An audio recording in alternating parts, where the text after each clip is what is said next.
Greetings, fellow insomniacs, and welcome to another episode of the Creature Features podcast from Miami Fox Streaming, but also wherever else you want to listen to it. I am, of course, your friend in fright. My name is Chunky Larry, and this episode of the show, we are going to be delving into something that I find really fascinating, and it is a film that was completed but wasn't quite finished. And we're going to talk about one film, but I think that if we talk about one, we will inevitably talk about the other.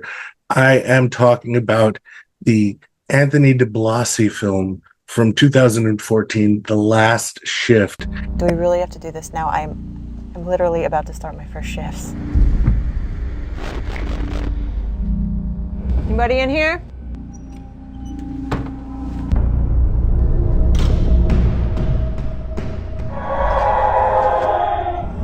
You are the lucky rookie to work the very last shift in this mausoleum.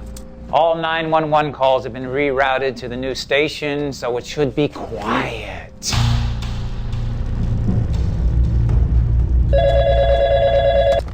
Sanford Police Department. Help me. I'm trapped. I think they might all be dead.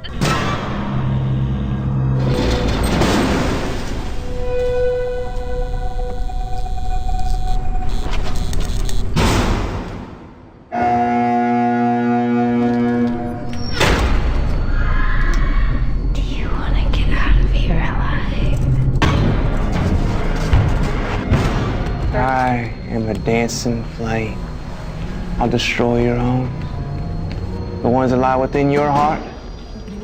The ones you prayed for. There's so much blood splashing around in there. She fell to her knees and bowed to the king. That's what Payman means. It was destined. The king of hell. I am safe in the arms of my master, my king. I'm not ashamed of what I do.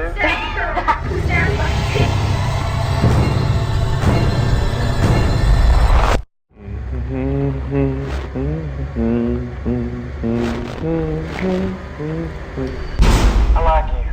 I'm gonna come back for you and all you love. Mark my words. To discuss this very interesting film that has a counterpart from 2023 called Malum. I've gotten one of my favorite fucking human beings in the entire world to talk to. We have been just kind of like passing ships in the night recently, but this guy goes back way back into the lore of Creature Features when I was a lowly old audio only podcast, and now here I am on Miami Fox Streaming, and he's seen all of that informational journey and all of the trials and the tribulations, and he's been a friend through all of them. He is the host of the Horrifying Tales of Horror podcast, which we may or may not find out more about. Who knows? But he's one of my favorite fucking people in the entire world, and I cannot wait to say, ladies and gentlemen, Mr. Dylan Jarvis. How you doing, Big D? What's going on? Oh, it's been a long time. It's been a while. It's been a while. But D, my man, for those of the people who know kind of our thing, we do another podcast called The Horrifying Tales of Horror. But unfortunately, both of us got really, really fucking busy. So I think a big thing too with it is I feel like we were trying to be really ambitious with it, which wasn't a bad thing. It was really fun. I think a big thing, if I do want to go back to it, but I feel like we were relying a lot on other people, and it was kind of hard to put stuff out consistently because, and to be understanding with it, like I have a lot going on, so to reach out to these other creators to say, hey, can you put something together for us? I know they have a lot going on too, so it's kind of like when I do something, I get too excited to like build a backlog. So it's like we probably should have built a backlog of a few episodes, but I'm like, fuck it, we got all these people. I'm putting it together. I'm posting it. It's first episode, we're good. And then it's like, oh shit, now I need to put together a second episode and have it ready. That's the fucking story of just about every horror podcast. Yeah. The ones that say that they're not are probably produced by somebody. Hi guys. That's me waving to the producers over at Miami Bucks. Thank you so much. We love you very much over here at Creature Features. But this is an interesting movie, and one of the things that we do on this show is when you're a guest on the show, you pick the movie, and you were like, hey, "Yo, have you seen Malum?" And I was like, "Yeah, I've seen Malum. It was all right," you know. And you were like, "What about The Last Shift? Have you seen The Last Shift?" I was like, "I've never seen The Last Shift."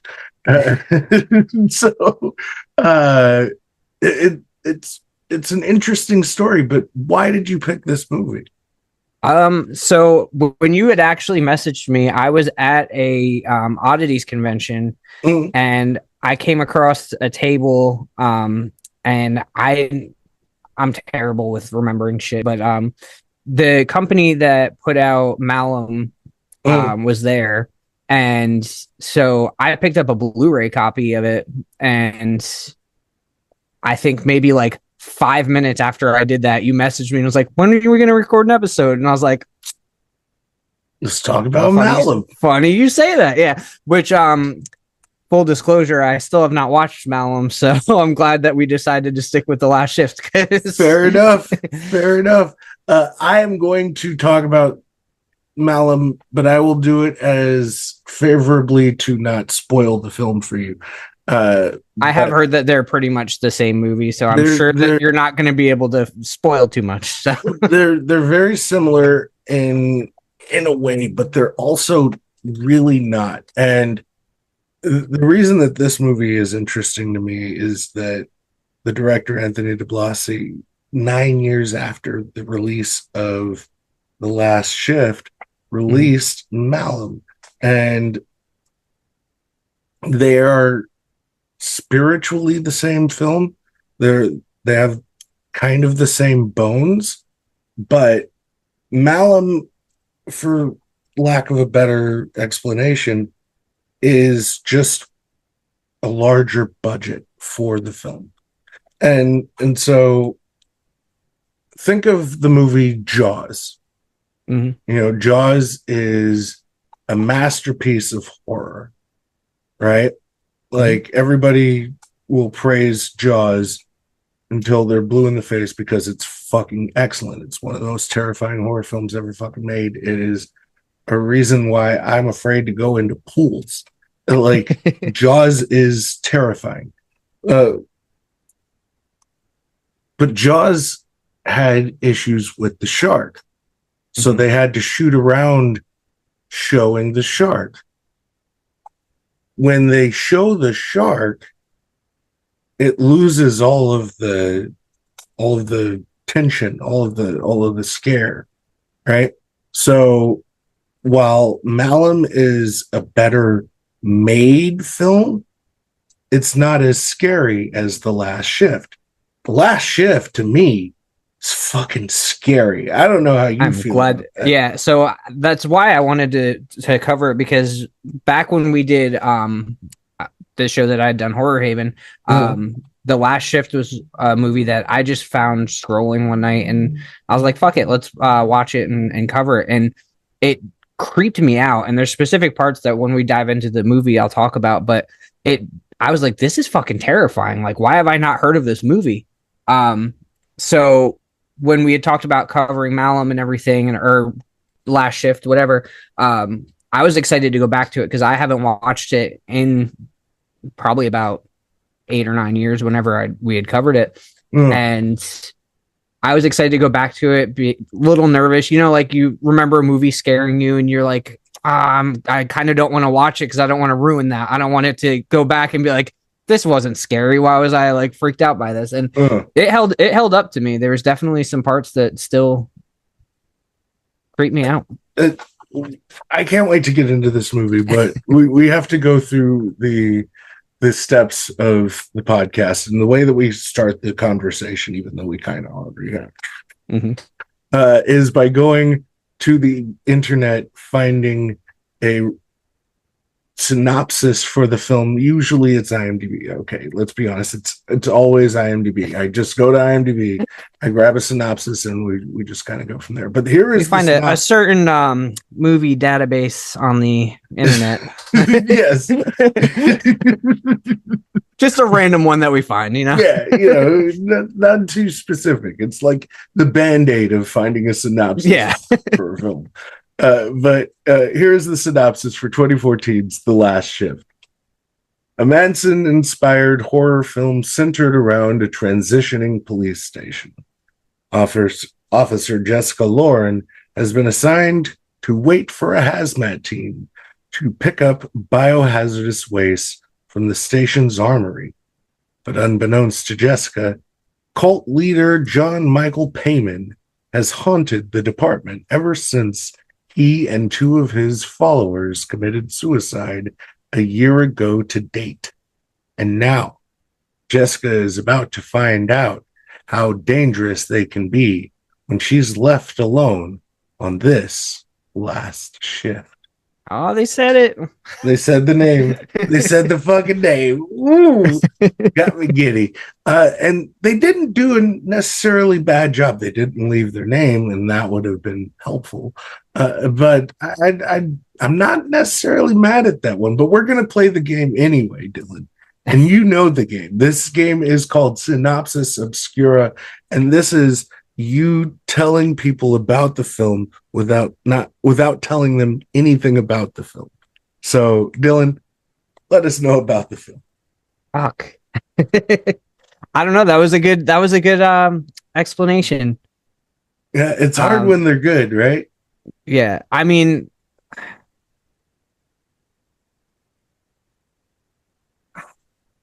I don't know. Yeah, it is. It does make it harder. I feel like we always have like really cheesy ones, and I just add on to the cheesiness of it.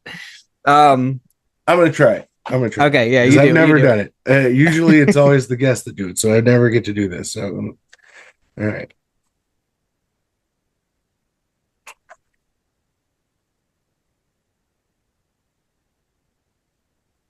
A young woman staying the night at a place where her father works connects with him in ways she thought she never would. Yeah? You see? I can I'd say you guys. a girl with daddy issues decides not to just leave the fucking building. Could have left in the very beginning when shit got weird, but decided to stick it out. Yeah, I'd be fucking out of there. There are so many occasions where it's just like, bro, why the fuck aren't you leaving? Yeah. Like, there's one point in the fucking movie where I think it's the leader of the cult. His dead body just kind of drags into the hallway, and then just lifts up, and then it's just up in the air on its like tippy toes, and you not once you're not like, oh, okay, I'm gonna go. Yeah, I don't care about hazmat. This is my first day on the job. It doesn't have to be like my career. Like, I'm not really committed to it. You know what I'm saying? Like, so for me, and this was the part of the movie that I remembered the most, thinking back on the movie, and it's the part that still creeped me out the most. And it's the part that I was most excited to talk about. And it's something so simple. Tell me it's the flashlight scene. It's the flashlight. Fucking yes, dude. Hello? If there's somebody out there, you need to open the door now. You're interfering with the duties of an officer. You let me out now, I'll only give you a warning.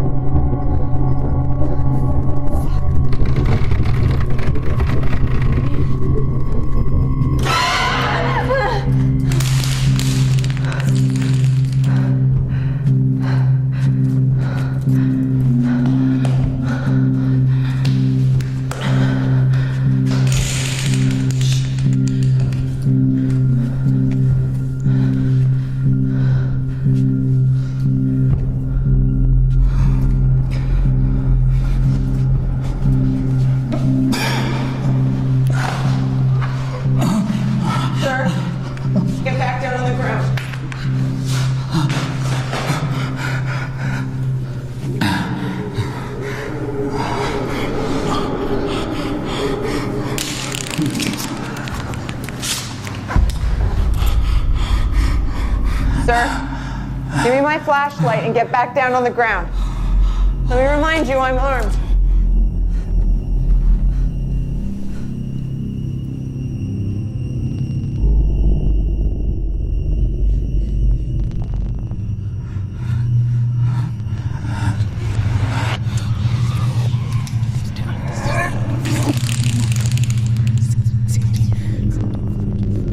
Who's in here? Who's in here? Please let me out of here.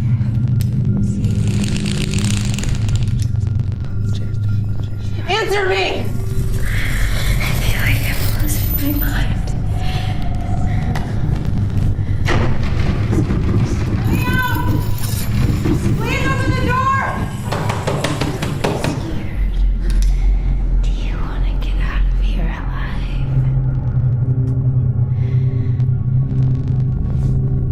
Who are you? I'm gonna hurt you.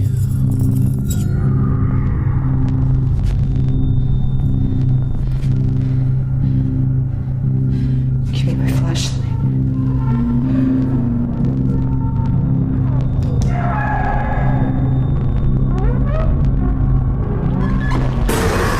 It's so simple but so effective. So she's locked in the holding cell, the power goes out, and her flashlight lights up on the other side of the room and is shining on her.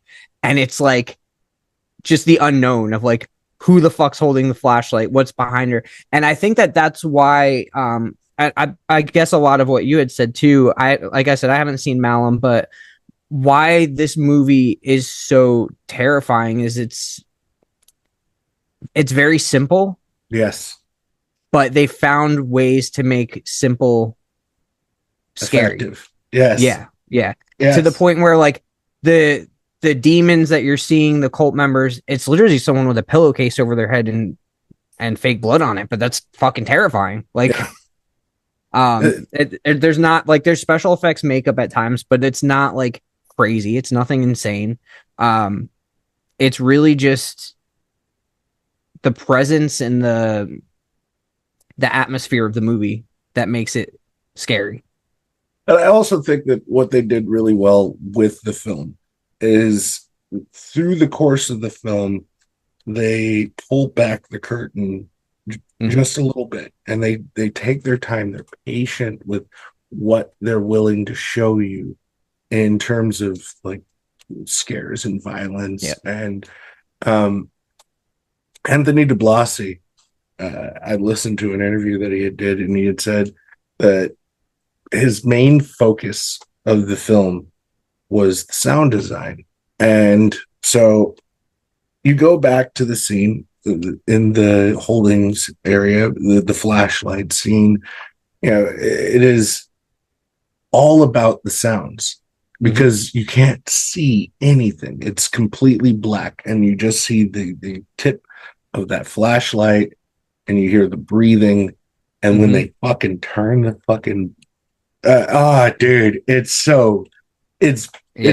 fucking perfect. Like that's one of the best horror beats that I've seen in a long fucking time.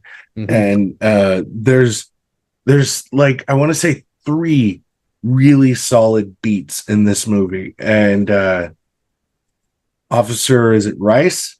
Is that what his name was? I believe it might have been Price. It was something like that, yeah. Okay. Listen, honestly, when I found out you were working this shift, I snuck away to come see you. I knew your father.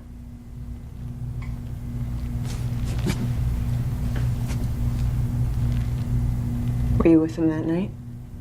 Yeah, I was there when that payment fuck It's okay. no, I'm sorry. No, it's okay. I want to know they never disclosed the details. He and I arrived early on scene, and we were ordered to wait for backup. But we could hear these poor girls just begging for their lives. So we went in, and they opened fire. And I was able to pull out 4 girls while your dad held them off. They killed 6 more girls and 2 officers, including your father. He was a good cop. And he'd be so proud of you. Listen, I really have to go. You really don't have to go. I didn't mean what I said. I'm sorry if I was rude. You can stay. No, trust me, I'd love to. But if you need anything at all, just give me a call and I can pop right over and check on you. Do you remember my name? Officer Price. Right. I'll see you around.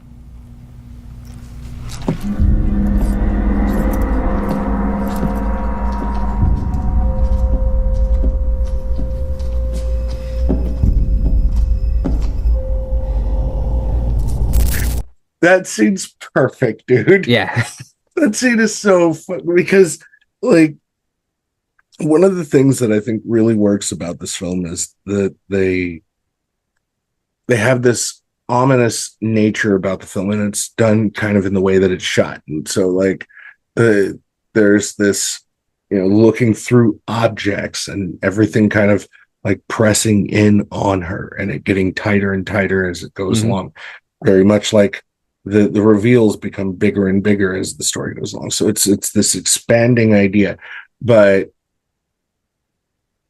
the level of tension that has to be kind of kept at an even keel, especially in a single location film with limited actors, to be able to have that moment of break where it feels like Cersei's and you're just like, okay, now there's another human being. Things feel normal. It's almost kind of flirtatious. It's a false security, yeah. And for it to flip like that is because I knew something was going to be wrong, but I didn't know that. I actually forgot that had happened until about halfway through his scene. Yeah. Like, I was like, oh, he's just gonna leave, like, whatever, because it'd been so long. And then as they were talking, when he started talking, like, oh, I was with your dad that night, that's when I remembered. I was like, fuck, I rember him turning around. Yeah. So, dude, it didn't even dawn on me when he was saying the shit about being with her dad. Like, dude, so good. And I found out a little fact about that moment. And so we're gonna spoil this. If you haven't seen this film already, stop the episode. By all means, come back and watch the rest of the episode. But stop the episode. Go watch this fucking movie. It's fucking great. But here we go. That is your warning. Here we go. They have this moment where the tension is completely broken by this very fun kind of playful back and forth with these two cops, and it makes things feel normal. And then he says that he has to leave. And when he turns around, he exposes that the back of his head was blown off. And I listened to this interview, and the director said that the actor who played that cop had that prosthetic on the back of his head the entire fucking scene. That is awesome that they were able to keep that from showing. Because it makes you conscious of it, so you shoot around it. But again, that's because the time that it would have taken to apply it after they had gotten what they needed, the coverage for the other part, it just didn't make sense. But because they had to make that fucking move, it helps the way that scene is shot, because they have to shoot it in a way that he keeps facing the screen the entire fucking time and being conscious of that. And it like, that's what I'm talking about when I reference Jaws, in the sense that Jaws had such a fucking solid story, but if they'd have shown things, it would not have been as an effective film. Yeah. And the things that make this effective are the simplest things. And this is brilliant in its simplicity, because I think Go ahead. Going back to what you had said earlier too about the sound design, it's cool that he had brought that up because that's something that's used a lot, and it's another thing, like I had said earlier, that's something so simple but so effective, but it builds the tension because the whole time that she's there, and as the night goes on, you just hear whispering, and it's like taunting her, but like the whispering taunting her, and it's just, you get to a point towards the end of the movie where it's just always there. And it's like you don't know when something's going to happen and something's not going to happen because you just hear the whispering and you're like, fuck. Like, it's very simple but well done. And so here's a point where I think we talk about the reality from the surreal, the real versus the surreal. What do you feel in this movie is real? Because they do a very good job of blurring those lines and constantly kind of like putting this kind of like grit around the edges, so you're not sure if you're correctly in this moment, and that ultimately pays off in the end of the film, where perception and reality are two different things. So how much of this is like energy that's contained in this prison that was unleashed by this act of Satanism, or how much of this is trauma that is untreated? This is a year after her father dies, and she's taking on this fucking shift, being alone inside of a empty, dark, like even in a non-haunted place, your head is gonna fuck with you. And for that long a period of time, for not being acclimated to doing something like that, and also having this trauma that is unresolved, like that's a perfect storm for this to be just a psychotic break. Like, you dream it, we brew it through some brew coffee, sip into the shadows.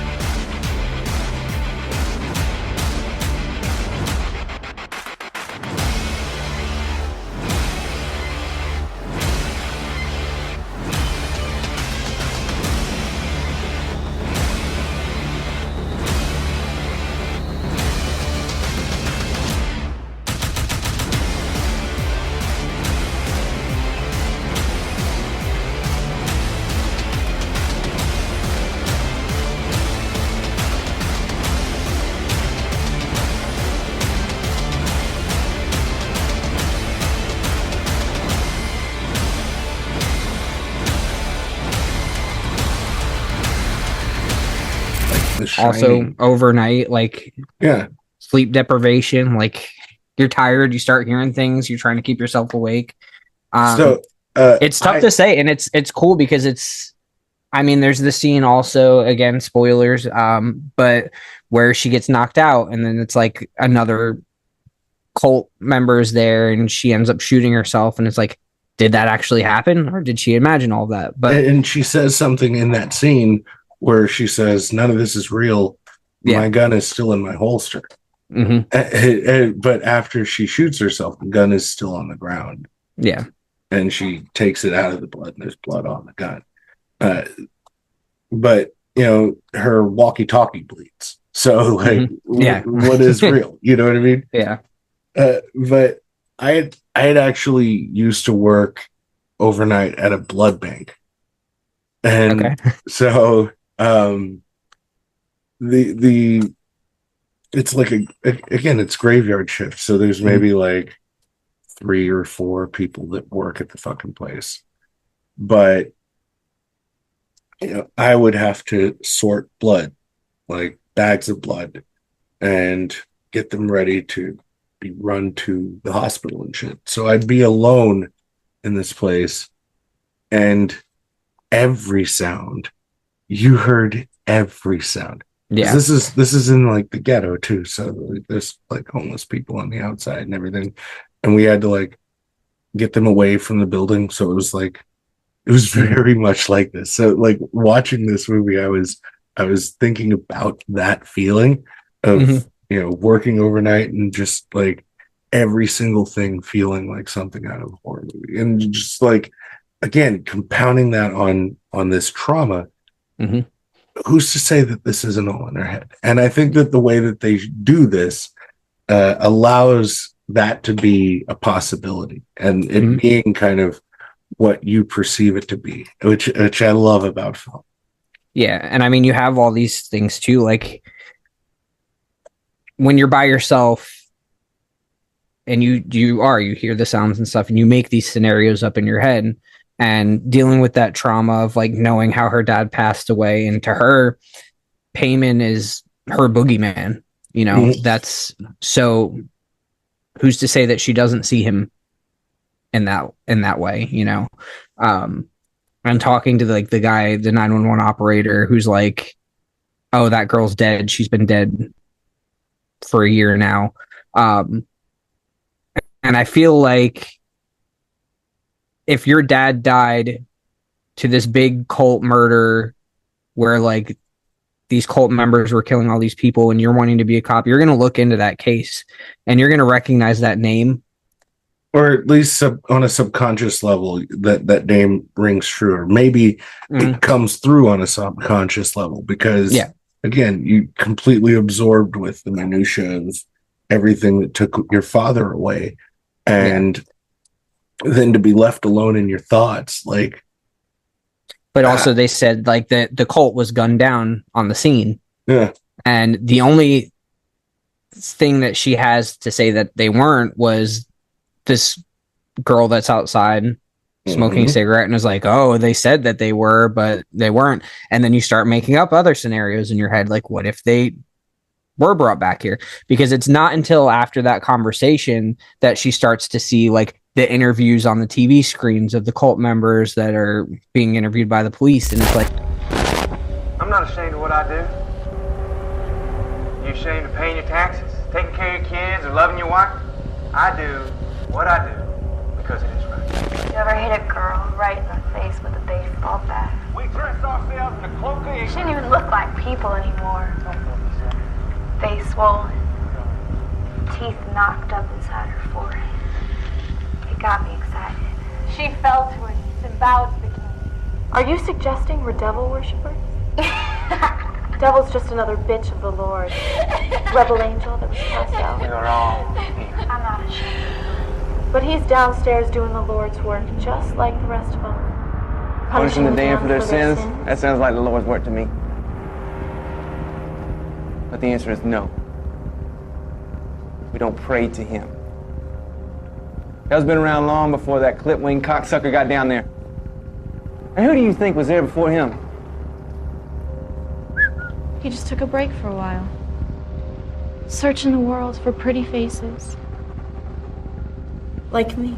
Dead people are always so messy.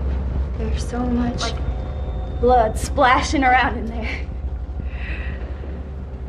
Make a couple holes and it just pours out. I once stabbed a girl who sounded like a pig. Who sounded like a pig. She fell to her knees and bowed to the king. That's what Payman means, you know? It was destined. The king of hell. The king of hell. There's a family back at the ranch, but not enough. Not here. Payman needs soldiers. That's why we're heading home. With guns blazing so we can take his rightful place on his throne. I am a dancing flame. A lightning strike. A crippling way. I'll destroy your homes. The ones that lie within your heart. The ones you prayed for. I will rape your humanity until forgiveness is what you seek from me. I like you. I'm gonna come back for you and all you love. Mark my words. Maybe she's making that scenario up in her head because she got that little piece from that girl, and all of a sudden what she thought was real wasn't real. And yeah, it really just paints that picture throughout the movie of, is she making it up as she goes, or is it actually happening? And you also got to think about the police chief who was at the station when she arrives. Mm-hmm. He is yelling at nothing. Mm-hmm. You know, he's like freaking out, and then he tells her to turn around, and you know, she starts to leave. He said, "I didn't tell you to leave. I told you to turn around." Mm-hmm. He wants to see the back of her head. It's fucking great. Yeah. Like, and that kind of being a lifeline, but it feels like it's never actually a lifeline. Mm-hmm. Right? Just like the 911 operator feels like a lifeline, but it's never actually a lifeline.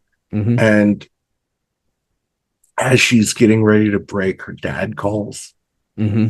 And she, you know, like, she just, that is telling you her motivation without it being this big expository thing where, Mm-hmm. you know, it's like family drama or anything. You see it with the photograph and Mm-hmm. the little note on the back of the photograph, and then it's immediately called up with just the incantation of that nickname, and it fucking works. And again, Mm-hmm. I think that the thing that works so well about this movie is its simplicity, is not trying to do too much. It's not trying to show too much. It isn't trying to show too much because it's an independent, low budget film, Mm-hmm. but it also reaps the benefits of not showing too much, because the way that they utilize it, I think, is what works about it. I think that the special makeup effects in this are tremendous. Like, Mm-hmm. When he has the pentagram face Mm-hmm. and the fucking teeth, like, that works. But again, you get to lead to that reveal, you know. Mm-hmm. So it's something that you earn, and it's not just like right away, because I think it's not as effective. I think that also plays too into the whole, like, is it in her head thing? Because, like, did he take on this demonic form after he died, or is she just seeing him as a boogeyman because that's what he is to her, is her boogeyman? There's another part too that I want to bring up just before we wrap up or whatever, but the part with the mirror, with the there's a bunch of girls circled around a mirror, and they're singing, they're looking in the mirror, and then the ones turn, but the mirror stays the same, and the ones turn, and they have the bags over their head with the blood. Such a cool scene. It's fucking creepy. Yeah.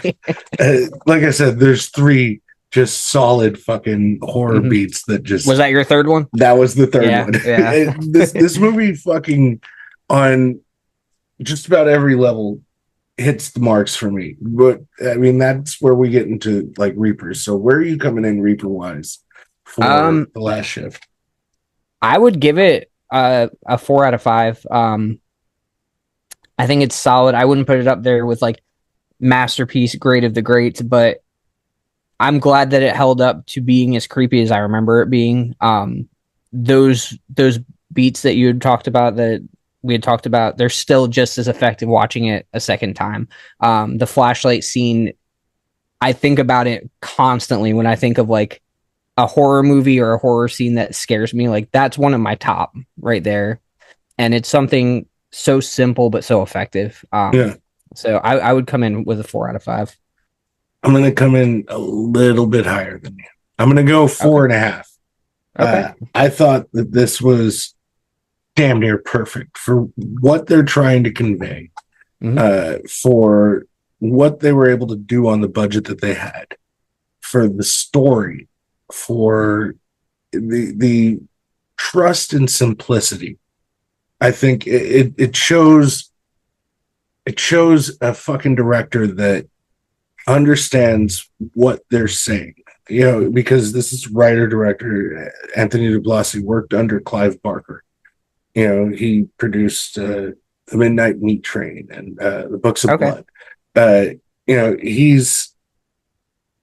He understands what he can do, and he understood his limitations, and he worked perfectly within his limitations. I wouldn't say this is a perfect movie, but it's pretty fucking close. I can't think of anything that they could have done better. Yeah, fair. There's no point of the movie watching it where I'm like, I wish it went this way instead, or like I wish they did this, it would have been more effective. Like there's not a single point in the movie where I'm like, this isn't like amazing how they pulled this off. And so again, I was really curious about the idea of a filmmaker remaking their own film. And I was like wondering, were there other examples of filmmakers remaking their own films? And turns out there's a lot. Okay. Like a lot. The Vanishing was remade by the filmmaker who did these, I think, was it Swedish? Somebody in the chat's gonna fucking yell at me for not knowing exactly what it was, but The Vanishing is a remake done by the same director. Funny Games is a film that was remade by the same director. Okay. Desperado is a remake of El Mariachi. Like, there's tons of these examples. The Grudge was directed by the director who did Ju-On. So a lot of the times, that's cool. More often than not, it's foreign filmmakers making the American version of their film. But there's tons of examples of that, and you can go. Well, I think Funny Games, if I remember right, it's been a while since I've watched them, but I'm pretty sure those are similar, where it's like beat for beat, pretty much the same movie. Yeah. So and so again, Malum, I think, again, is the last shift if he had the budget that he had wanted the first time around. Just out of curiosity, without diving into it, what would you have rated Malum as far as Reapers? I'd have probably given that a 2.5 out of 5 Reapers. Yeah. Okay, so that's cool, because I'm you seemed a little hesitant when I had mentioned Malum, and you had said you didn't watch The Last Shift, and I've always heard that they're pretty much the same movie, so I was like, he's probably not going to like The Last Shift, but like it'll make for a good conversation. So I'm glad that I fucking loved The Last Shift. Like, I thought that it was really one of the best things I've seen in a while, and I watch a lot of fucking horror movies. Yeah, but this, like, I wasn't even watching, and I need to watch this like at nighttime with like a sound system. You know what I mean? Like, really fucking allow yourself to get into it. It's that kind of movie to me. I think that this movie is fucking great. But we're gonna get out of here. Dylan, did you want to plug anything? I guess go to YouTube and social media. Follow Dylan and Chunky's Horrifying Tales of Horror. Hopefully, we'll be back. I believe HTOH Pod. Yes. All of the socials. So yeah, definitely do that. If you guys are here just because of Dylan, but you've enjoyed the conversation more and more, you do that in a couple of different ways. You start by liking us on Facebook, facebook.com/CreaturePod, by following us on Twitter, Instagram, Blue Sky, Red Note, Blue Note, RedTube, OnlyFans, Fansly, Fanbase, FanDuel, Twitter, TikTok, YouTube, MySpace, Friendster. yes, Friendster, Grindr. Just that Creature Pod. That's the place you can find us, you guys. But we are also brought to you by the wonderful folks over at Miami Fox Streaming.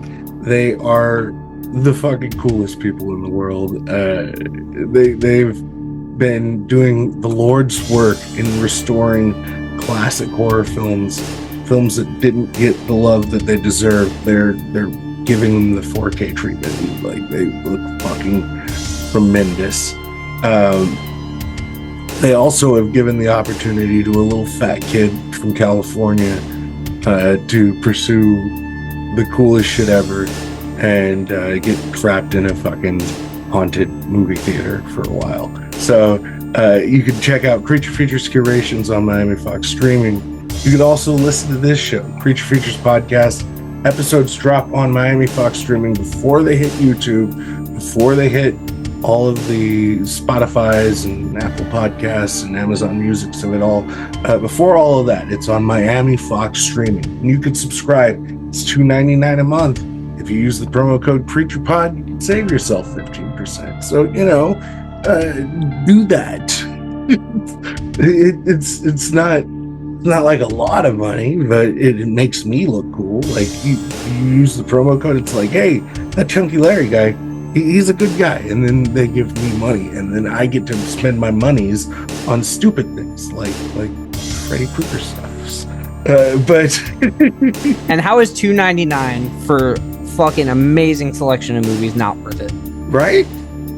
You could also watch the 80s horror documentary, Now That's What I Call Horror, which features your boy and some of the best in horror talk and horror podcasts. They're all there talking about one of the best generations of horror, the 1980s.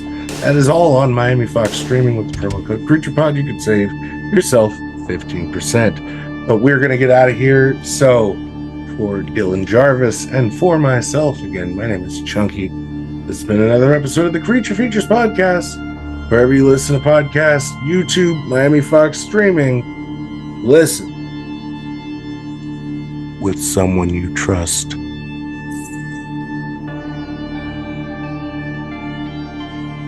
They do this really cool thing where they shoot a bullet out. It's cool. I love it. There was one fucking note I would have made for the episode I did on the Wolfman. That it had the bullet be a silver bullet. That would have. Yeah. You know what I mean? Like, it just like they have a bullet come from my finger gun, and it's like. There are certain things that have happened with this Miami Fox streaming thing that I fucking absolutely love.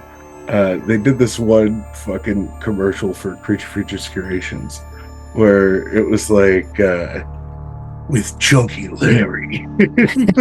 But they got like that movie guy that, dude, it's so fucking sweet. It's like, yo, I got in a world. It was the best. Yeah.